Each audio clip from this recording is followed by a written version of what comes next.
pananakop sa malayong lugar sa teritoryo ng mga mandirigma, pagdevelop at pagpayaman nito. Ito ang kwento ni Jose Cruz Oyanguren at ang kanyang pananakop sa Davao na nagresulta sa pagyaman sa lugar at pagtaas ng ekonomiya sa rehiyon.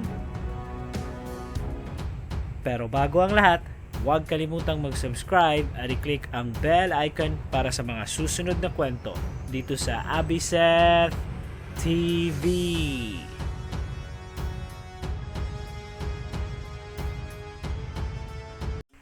Si Jose Cruz Oyanguren ay pinanganak noong May 2, 1800 sa isang mahirap na pamilya sa Villa de Vergara sa probinsya ng Guipazcoa sa Espanya. Nag-aral siya sa Real Seminaria de Vergara kung saan nanatili siya doon ng 6 na taon. Bilang estudyante ng abogacía, 3 taon nang makalipas na exile siya sa Guam dahil sa kanyang political ideology, pero nagawa niyang makumbinsi ang gobyerno ng mga Kastila na ilipat siya sa Pilipinas. Dumating si Oyanguren sa Maynila noong 1825 na kung saan sa mga panahong yon ay nagsisimula ng bumagsak ang pamumuno ng mga Kastila sa bansa dahil sa kabi-kabilang pag-aaklas ng mga Filipino.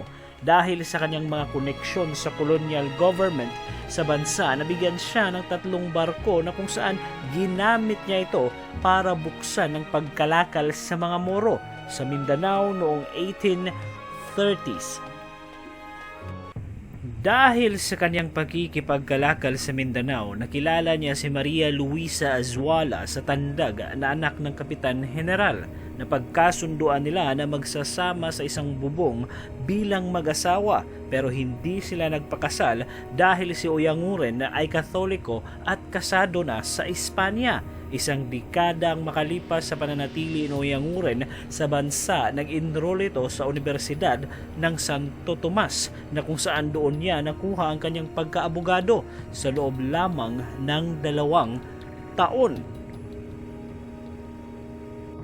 Noong 1839, tinanggap niya ang pwesto bilang Juez de Primera sa Tondo, Maynila hanggang sa iniwan niya ang pwestong ito dahil sa bagong itinalagang Juez ng Madrid sa Espanya na pumalit sa kanya. Dahil dito bumalik siya sa kanyang pakikipagkalakal sa Palawan at sa rehiyon ng Caraga, at dahil din sa mga pagbabiyaheng ito o pangangalakal na ito na humantong sa pagkasunog ng barkong San Rufo sa Davao Gulf ay siyang dahilan sa kanyang pananakop sa Davao.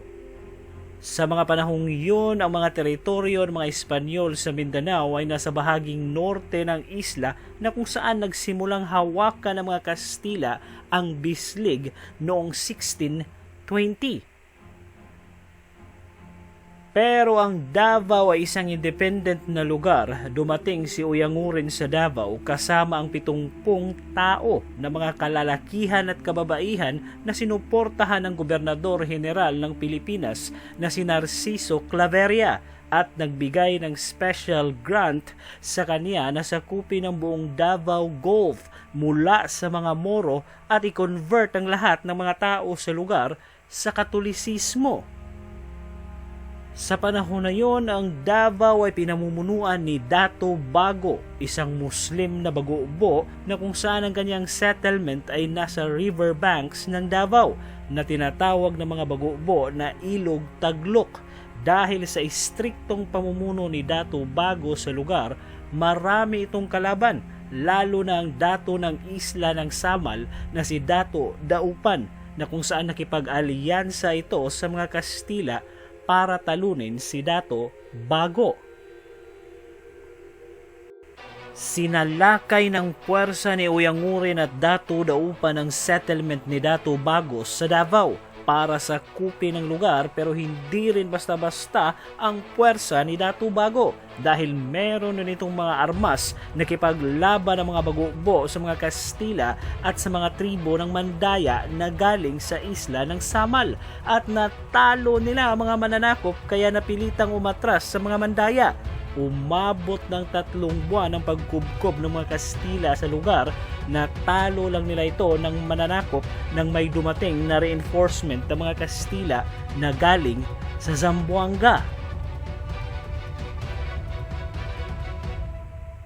Umatras naman sa mga gubat at bulubunduking bahagi ng lugar ang mga survivor ni Dato Bago at tuluyan ng sinakop ni Uyanguren ang Davao at binago niya ang pangalan ng lugar at tinawag itong Nueva Vergara na kinuha niya sa kanyang hometown sa Espanya at naging pinakaunang gobernador sa lugar. Pero hindi naging tagumpay ang kanyang pagsisikap na ma-develop ang lugar. Naging mapayapa naman ang Davao sa kanyang pamumuno kahit sa kakulangan ng suporta ng gobyerno ng mga Kastila sa Maynila dahil na rin sa hindi pakikipag-cooperate ng iba't ibang tribo sa lugar at ayaw nitong tumira sa kanyang settlement para maiangat ang kalakalan sa lugar.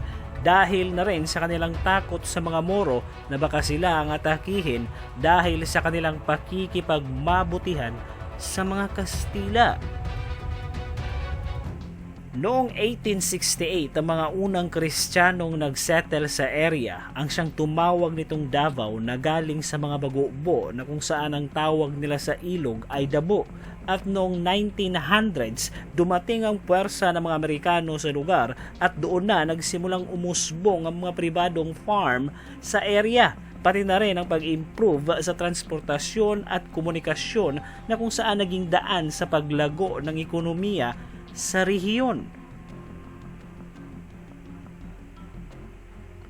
Karamihan sa mga Amerikanong naninirahan sa Davao ay mga retiradong sundalo ng Amerika kasama ng mga investors mula sa Zamboanga, Cebu at Maynila na kung saan nakita nila ang mayamang agrikultura sa lugar. Daan-daang hektarya ng lupain ang kanilang dinevelop para taniman ng saging, abaka, rubber at mga niyog. Pero dahil sa kakulangan sa mga trabahador, maraming Tagalog, Bisaya at mga Hapon ang dinala sa lugar para doon magtrabaho sa mga plantasyon. Karamihan sa mga trabahador na ito ay galing sa mga minahan ng mga Amerikano sa Baguio, mga construction workers sa Benguet at karamihan sa mga Hapon ay mga naging landowners na rin sa lugar. Nakuha nila ito dahil sa pag-uupa ng lupa sa gobyerno o sa pagbili nila sa mga plantasyon ng mga Amerikano. Lumago lalo ang ekonomiya sa lugar dahil sa pagdating ng mga Japanese immigrants sa Davao. Sila na rin ang mga nagibabaw sa ekonomiya ng rehiyon na siyang nagbigay bahala sa gobyerno ng mga Amerikano sa Pilipinas. Isang Hapon na ang pangalan ay si Kichi Saburo Uta ay binigyan ng permiso na i-develop ang malawak na teritoryo sa baybayin ng Davao Gulf at i-cultivate ang mga lupain sa abaka at coconut plantation. Mahigit sa 40 American at 80 Japanese plantations ang nag-angat ng ekonomiya kasama ng ilang mga business establishments sa lugar na siyang dahilan sa pag-angat ng populasyon sa Davao na napaka-importante sa ekonomiya at foreign trade ayon sa journalist at historiador na si Ernesto Corsino. Noong 1930s, ang buong Davao ay kontrolado ng mga Hapon dahil sa kanilang importansya sa ekonomiya, naging maimpluwensya ang mga Hapon sa lugar, lalo na sa politika. Ang karamihan din sa mga Hapong naninirahan sa Davao ay nakipagsabuatan sa Imperial Japanese Army kaya madali itong nasakop ng mga Hapon.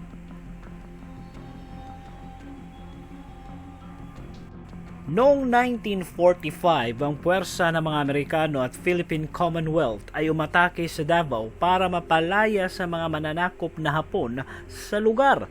Ang labanan sa Davao sa pagitan ng mga Hapon, Amerikano at Pilipino ay umabot ng 6 na buwan, ang pinakamatagal na bakbakan na naganap sa Pilipinas noong panahon ng pangalawang digmaan sa mundo.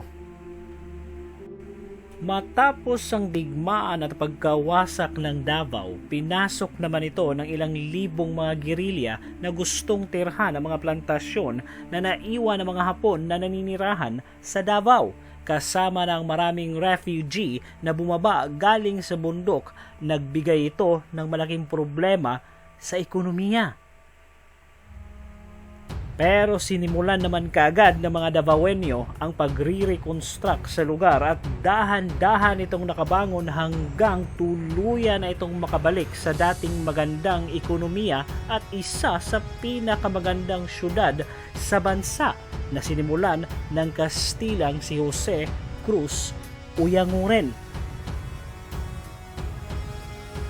Hanggang dito na lang at huwag kalimutang mag-subscribe dito sa Abisat TV para sa mga susunod na kwento. Maraming salamat sa panunood.